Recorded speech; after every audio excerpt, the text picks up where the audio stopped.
വ്യാവസായിക വിപ്ലവം എന്ന ആശയം ആദ്യമായി ഉപയോഗിച്ച വ്യക്തി ഡൊയൻബി ആണ്. 18-ാം നൂറ്റാണ്ടിൽ യൂറോപ്പിലാകമാനം ശാസ്ത്ര സാങ്കേതിക രംഗത്ത് നിരവധി കണ്ടുപിടുത്തങ്ങൾ ഉണ്ടായി. ഉൽപാദന വിതരണ രംഗങ്ങളിൽ ഉണ്ടായ മാറ്റങ്ങൾ വ്യാവസായിക വിപ്ലവങ്ങൾ എന്നറിയപ്പെടുന്നു. അപ്പം 18-ാം നൂറ്റാണ്ടിൽ യൂറോപ്പിലാകമാനം ശാസ്ത്ര സാങ്കേതിക രംഗത്ത് നിരവധി കണ്ടുപിടുത്തങ്ങൾ ഉണ്ടായി. ഉൽപാദന വിതരണ രംഗങ്ങളിൽ ഉണ്ടായ മാറ്റങ്ങളെയാണ് വ്യാവസായിക വിപ്ലവം എന്ന് അറിയപ്പെടുന്നത്. വ്യാവസായിക വിപ്ലവം എന്ന ആശയം ആദ്യമായി ഉപയോഗിച്ച വ്യക്തി ഡൊയൻബി ആണ്.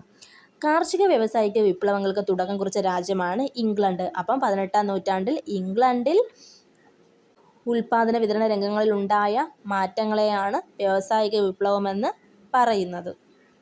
ഇംഗ്ലണ്ടിലെ കച്ചവടക്കാർ വിൽപ്പനയ്ക്ക് ആവശ്യമായ സാധനങ്ങൾക്ക് ആശ്രയിച്ചിരുന്നത് വീട്ടുതൊഴിൽ സമ്പ്രദായം എന്നറിയപ്പെടുന്ന ഉൽപാദന സമ്പ്രദായത്തെയാണ്. അപ്പോൾ പണ്ട് കാലങ്ങളിൽ ഈ വ്യവസായങ്ങളൊന്നും ഇല്ലായിരുന്നു. അപ്പം ആൾക്കാർ എവിടെയാണ്? അവരവരുടെ വീടുകളിൽ തന്നെയാണ്